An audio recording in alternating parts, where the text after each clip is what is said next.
আজকে আমরা letter writing সম্পর্কে আলোচনা করব। কিছুক্ষণের মধ্যেই ক্লাস শুরু হবে। লিঙ্কটা অবশ্যই বন্ধুদের সাথে শেয়ার করে দাও এবং তাদেরকে ক্লাসে জয়েন করিয়ে নাও। খুব খারাপ লাগে যখন মাধ্যমিক এবং উচ্চ মাধ্যমিকের ছেলেগুলোকে যদি বলি একটা লেটার রাইটিং লিখতে পারে না। কারণটা কি?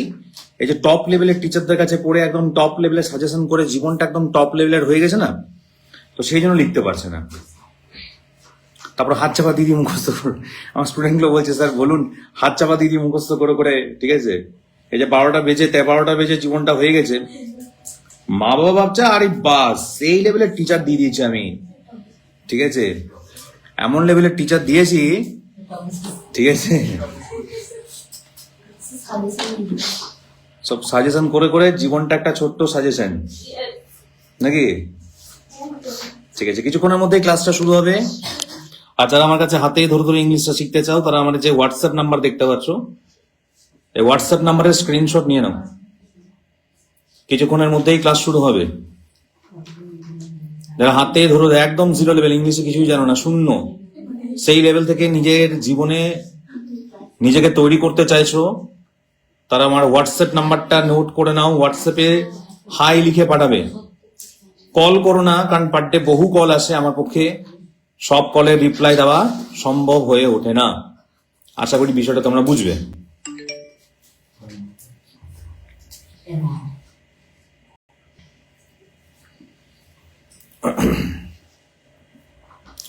কিছুক্ষণের মধ্যেই আমাদের ক্লাসটা শুরু হবে। আজকে আমরা লেটার রাইটিং সম্পর্কে আলোচনা করব। আজকের পর থেকে ফর্মাল লেটার দেখতে গেলে তোমাকে মুখস্থ করতে হবে না, ঠিক আছে। মুখস্থ বিদ্যা করে বেশি দূর যাওয়া যায় না, কিছু দূর গিয়ে স্টপ হয়ে যেতে হয়। মুখস্থ বিদ্যা বেশি দূর নিয়ে যেতে পারে না কোনো মানুষকে। তাই সবাই ফটাফট জয়েন হয়ে যাও। আমি আবারও বলছি, হোয়াটসঅ্যাপ নাম্বারটা নোট করে নাও এবং হোয়াটসঅ্যাপে হাই লিখে পাঠাও। সব ডিটেলস দিয়ে দেবো কিভাবে তোমরা কি ক্লাস করবে না করবে।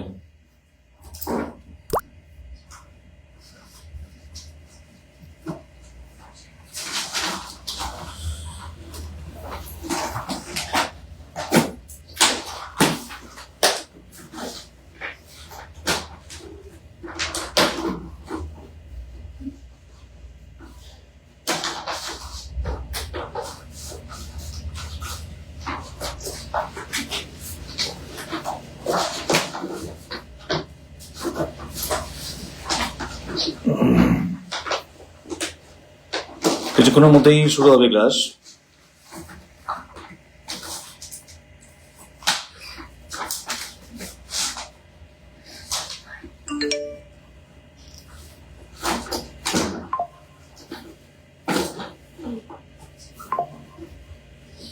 বেশ,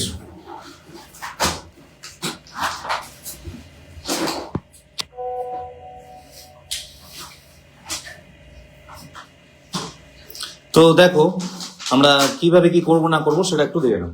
আজকে আমরা লেটার রাইটিং সম্পর্কে আলোচনা করব। তো লেটার মানে কি প্রথমে সেটাকে ভালো করে বোঝো। হ্যাঁ, লেটার স্পেলিংটা কি সেটাকে দেখো ভালোভাবে। স্ক্রিনের দিকে নিশ্চয়ই দেখতে পাচ্ছ, সবাই দেখতে পাচ্ছ, স্ক্রিনটা দেখতে পাচ্ছ, স্ক্রিনের দিকে দেখো। এই লেটার স্পেলিংটাকে অনেকে ভুল ভাবে লেখে। অনেকে লেখে লেটার স্পেলিংটাকে LATTER, এটাকে বলা হয় ল্যাটার। ল্যাটার মানে হচ্ছে পরের জন্য। So it is not letter writing, it is called letter writing. LETTER, letter writing. তো এই লেটার রাইটিং করতে গেলে প্রথমে আমাদের যেতে হবে যে লেটারকে আমরা অনেক রকম ভাবে ভাগ করতে পারি। Formal letter, business letter, official লেটারকে ফর্মাল লেটার বলা যেতে পারে। আর একটা হচ্ছে পার্সোনাল লেটার। পার্সোনাল লেটার মানে কি? পার্সোনাল লেটার মানে যেটা আমার ব্যক্তিগত, একান্ত ব্যক্তিগত বিষয়গুলো, যেমন বন্ধুকে চিঠি লেখা, এইসব জিনিসগুলোকে পার্সোনাল লেটার বলা যেতে পারে। তো দেখো ফার্স্টে তোমাদের এই যে আমি টপিকটা দিয়েছি সেটা হচ্ছে রাইট এ লেটার। কাকে লেটারটা লিখতে হবে? To the principal of your school. তোমার স্কুলের প্রিন্সিপালকে লেটারটা লিখতে হবে। Write a letter to the principal of your school for not attending the class due to your illness. মানে তোমার শরীর খারাপ, সেই জন্য তুমি ক্লাস অ্যাটেন্ড করতে পারোনি, সেই জন্য একটা লেটার লিখতে হবে। কাকে লেটার লিখতে হবে? প্রিন্সিপালকে লেটারটা লিখতে হবে। এবার দুটো ফরম্যাট আছে, একটা হচ্ছে ইন্টারন্যাশনাল ফরম্যাট, একটা হচ্ছে West Bengal WB West Bengal board of higher secondary education, West Bengal board of secondary education, এবং তার সঙ্গে সঙ্গে হচ্ছে তোমার CBSE board, that mean central board of secondary education, এই যে বিষয়গুলো, এবং তার সঙ্গে হচ্ছে ICTSE বোর্ড। এবার এই সব রকম বোর্ডেরই কিন্তু লেটার রাইটিং এর ফরম্যাট আলাদা আলাদা আছে। তা আমরা ইন্টারন্যাশনাল ফরম্যাট যেটা তুমি এখানে যে লেটারটা লিখবে সেই লেটারটাই আমেরিকাতে বসে কেউ লিখবে, সেই লেটারটাই দুবাইতে বসে কেউ লিখবে, সেই লেটার পৃথিবীতে আফ্রিকাতে বসে কেউ লিখতে পারে, যে কোনো জায়গায় এই লেটারটা কিন্তু বৈধ, কেউ নাম্বার কাটতে পারবে না, একটা নাম্বারও কাটতে পারবে না। তাহলে প্রথমটা আমি ইন্টারন্যাশনাল লেটারের ফরম্যাটটা বোঝাচ্ছি। তোমার নামটা এখানে লিখতে হবে, ইউর নেম। তাহলে তোমার নাম কি? তোমার নাম হচ্ছে লেটারের ফার্স্টে তোমাদের যেটা লিখতে হবে। তাহলে তোমার নাম কি? তোমার নাম হচ্ছে দীপা কুন্ডু, তোমার নাম। এবার দীপা কুন্ডু কোথায় থাকে? দীপা কুন্ডুর অ্যাড্রেসটা কোথায়? তুমি থাকো বাবুপাড়াতে, ঠিক আছে? তাহলে বাবুপাড়াটা কোথায় আছে? বাবুপাড়াটা কোথায় আছে? বাবুপাড়াটা এবার পোস্ট অফিস, মানে PO বলে লিখবে। পোস্ট অফিস হচ্ছে আমাদের সিউড়ি, ঠিক আছে? তারপর হচ্ছে PS, নিচে PS কোথায়? PS হচ্ছে আমাদের সিউড়ি।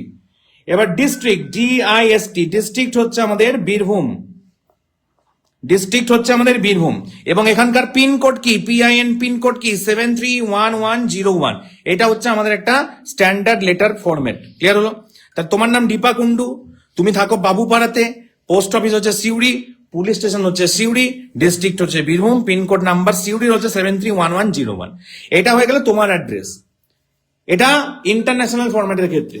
কিন্তু এখন অনেক বোর্ডেরই এই অ্যাড্রেসটা এখন আর অতটা বাধ্যতামূলক নয়। এইটা এই পর্যন্ত যে অ্যাড্রেসটা দিলাম এটা বলে সেন্ডার্স অ্যাড্রেস। লেটারে প্রতিটা পয়েন্টে কিন্তু নাম্বার আছে। কি বললাম? প্রতিটা পয়েন্টে কিন্তু নাম্বার আছে, প্রতিটা ফরম্যাটে কিন্তু নাম্বার আছে। যেমন এটাতে 1 নাম্বার আছে, এটাতে 1 নাম্বার আছে, এইরকম ভাবে কিন্তু প্রতিটা নাগের নাম্বার পাবে তুমি। ক্লিয়ার হলো? আলাদা আলাদা নাম্বার আছে, তা নাম্বার যেন ভুল না যায়। তাহলে এই যে প্রথমে যেটা দিলাম এটা হচ্ছে সেন্ডার্স অ্যাড্রেস। কি বললাম? Senders address. আচ্ছা, সবাই শুনতে পাচ্ছ কিনা আমার ভয়েসটা সেটা একটু কমেন্ট করে জানাও। Am I audible or not? আমি নিজেও বুঝতে পারছি না যে আমি অডিবল আছি কিনা। যারা লাইভ ক্লাস করছো, ঠিক আছে, 100+ ওয়াচিং রয়েছো, তারা আমার এই ভয়েসটা শুনতে পাচ্ছ কিনা এটা একটু জানাও। Am I audible or not? আজকে আমরা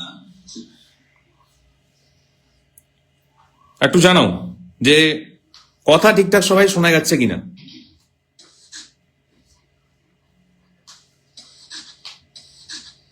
আজকে আমরা লেটার রাইটিং সম্পর্কে আলোচনা করব।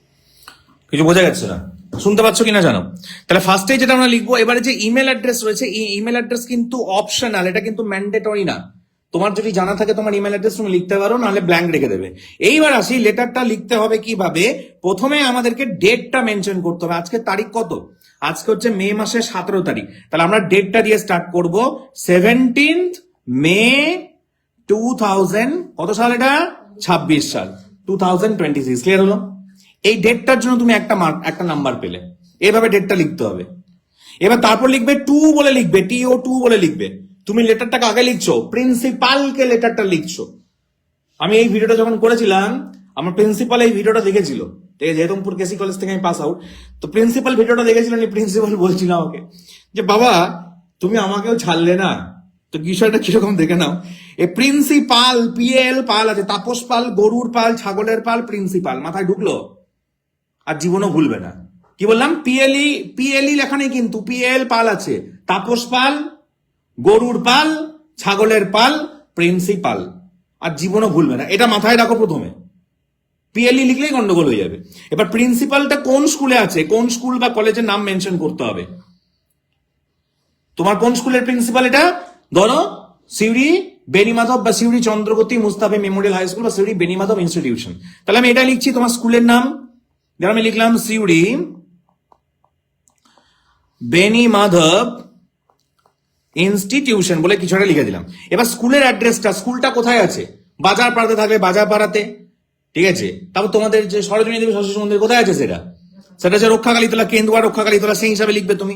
এবার সিটি, স্টেট বা জিপ কোড, মানে এইটা হচ্ছে তোমার অ্যাড্রেস। প্রথমে এটা হচ্ছে তোমার অ্যাড্রেস, এটা ইন্টারন্যাশনাল ফরম্যাটের ক্ষেত্রে। এটা নাম্বার 1, তোমার অ্যাড্রেসটা কি? এটা সেন্ডার্স অ্যাড্রেস নাম্বার 1। তারপর হচ্ছে ডেটটা মেনশন করতে হবে, নাম্বার 2। তারপর হচ্ছে রিসিভার্স অ্যাড্রেস, যে লেটারটা পাচ্ছে তার অ্যাড্রেসটা মেনশন করতে হবে। ক্লিয়ার হলো? তাহলে এবার সেটা যেখানে আছে সেটা হিসাব করে লিখবে, যেমন হচ্ছে কেন্দুয়া, ফকিরপাড়া, ঠিক আছে, সিউড়ি, বীরভূম, পিনকোড নাম্বার এখানেও দিতে হবে কিন্তু, ঠিক আছে। পিনকোড বা জিপ কোড দুটোই কিন্তু এক, পিনকোড 731101। বলে এটুকু বুঝতে পেরেছো না পারোনি? এবার লিখবে সাবজেক্ট বলে পয়েন্ট করবে, সেই সাবজেক্টে তোমাদের লিখতে হবে কি, যে application for leave due to illness. তা তুমি একটা অ্যাপ্লিকেশন লিখছো কিসের জন্য? লিভ। এই ডিউ টু ইলনেস এর জায়গাতে আমি একটু আন্ডারলাইন করব, ডিউ টু ইলনেস একটাই ফরম্যাট করাবো, একটাই ফরম্যাট করাবো, আর একটা ফরম্যাটে তোমরা সমস্ত কিছুর অ্যান্সার পাবে। তাহলে ডিউ টু ইলনেস তাহলে কি লিখলাম? ফার্স্টে রেসপেক্টেড স্যার বা ম্যাম বলে লিখলে একটা, ক্লিয়ার হলো? তারপরে কি লিখবে?